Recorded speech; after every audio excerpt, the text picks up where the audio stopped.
নমস্কার বন্ধুরা। তো রিয়েলমির তরফ থেকে নেক্সট যে সবচেয়ে ভালো ডিভাইসটা আসতে চলেছে সেটার নাম হলো রিয়েলমি 13 প্লাস 5G আর রিয়েলমি 13 5G। তবে এই ভিডিওতে আমরা ডিসকাস করবো যে রিয়েলমি 13 প্লাস 5G, কেননা রিয়েলমি লঞ্চের আগে এটা ক্লেম করে দিয়েছে যে প্রাইস পয়েন্টের সবচেয়ে বেস্ট স্মার্টফোন এতেই হতে চলেছে, মানে এটাই হতে চলেছে। কেননা রিয়েলমি বলছে এই লেভেলের গেমিং পারফরমেন্স বা এর মতো 90 FPS গেমিং বা এই লেভেলের র্যাম ম্যানেজমেন্ট সেম প্রাইস পয়েন্টে কোনো ব্র্যান্ড আপনাকে এই মুহূর্তে দিচ্ছে না।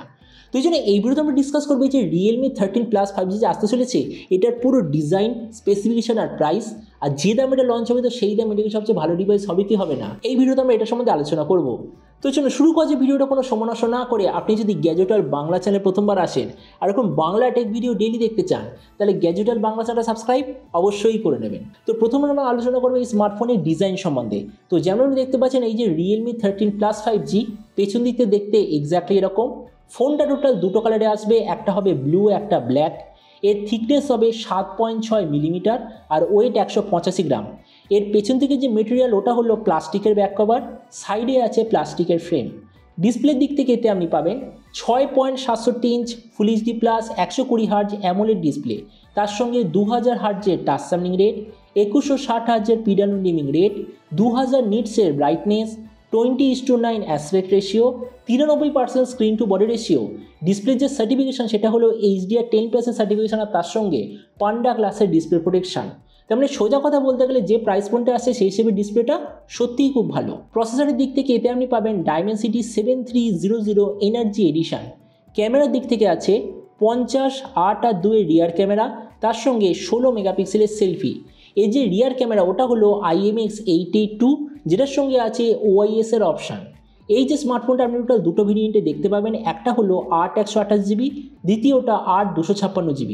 র্যামের কোয়ালিটিটা LPDDR4X, মেমোরিতে আছে UFS 3.1, যেটার সঙ্গে হাইব্রিড কাস্টটের অপশান।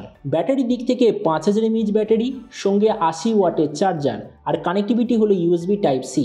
তো এবার এই স্মার্টফোনের বাকি কিছু ফিচার বলতে গেলে এতে আপনি পাবেন Android 14 out of the box, 3.5mm jack, dual speaker, under display fingerprint sensor, আর IP64 এর ওয়াটার অ্যান্ড ডাস্ট প্রোটেকশন। আর এর OS আপডেট সাইকেলের দিক থেকে বলতে গেলে 2 বছরের মেজর OS আপডেট, 3 বছরের সিকিউরিটি আপনি পেয়ে যাবেন।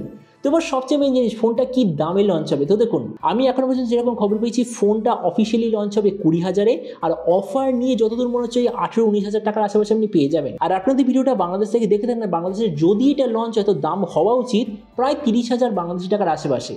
তো এবার সব ভিডিওর মধ্যে কিনা আপনাকে জানাবো এই যে স্মার্টফোনটা যে আসতে চলেছে এটা কি প্রাইস পয়েন্টের মধ্যে সবচেয়ে ভালো নাকি এর চেয়ে বেটার অন্য কোনো স্মার্টফোন অ্যাভেলেবল আছে। দেখুন, আমরা যদি এই মুহূর্তে 20,000 টাকায় দেখি তাহলে রিসেন্টলি লঞ্চ হয়েছে আইকো Z9s 5G, যেটা সত্যি একটা দারুণ অলরাউন্ড স্মার্টফোন, আর সেই ডাইমেনসিটি 7300 প্রসেসর নিয়ে।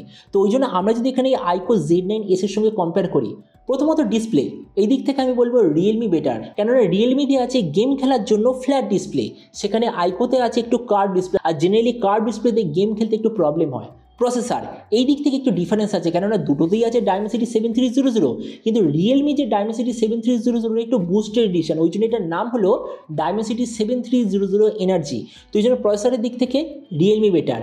ক্যামেরার দিক থেকে এখানে তো ওভারঅল ক্যামেরা সেটআপে রিয়েলমি অলরেডি বেটার, তো এই জন্য এখানেও রিয়েলমি উইনার।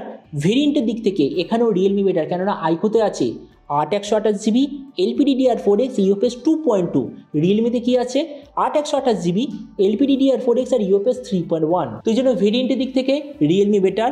ব্যাটারি আর চার্জার আমি বলবো দুটো প্রায় সেম, কেননা রিয়েলমিতে আছে 5000 mAh ব্যাটারি, 80 ওয়াটের চার্জার। আইকোতে কি আছে 5500 mAh ব্যাটারি আর 44 ওয়াটের চার্জার। তো এই জন্য ব্যাটারি আর চার্জার আমি বলবো দুটো প্রায় সেম। স্পিকারের দিক থেকে দুটো সেম, OS আপডেটও দুটো এক্স্যাক্টলি সেম। তো আমরা দেখুন ভিডিও আমি এটাই বলবো, এই যে রিয়েলমির তরফ থেকে নতুন স্মার্টফোন যে আসতে চলেছে আমার মতে মনে হয় সত্যি প্রাইস পয়েন্টের মধ্যে সবচেয়ে বেস্ট অলরাউন্ড স্মার্টফোন হতে পারে এই 2024 সালের জন্য। তো এবার আপনি যখন সবচেয়ে জানেন এই যে রিয়েলমি 13 প্লাস বলে যে স্মার্টফোনটা আসতে চলেছে, তো আপনি কি এই দামে এটা নিতে চান নাকি অন্য কোনো স্মার্টফোন আপনি চুজ করতে চান, এটা সঙ্গে কথা বলতে আমাকে একদমই ভুলবেন না।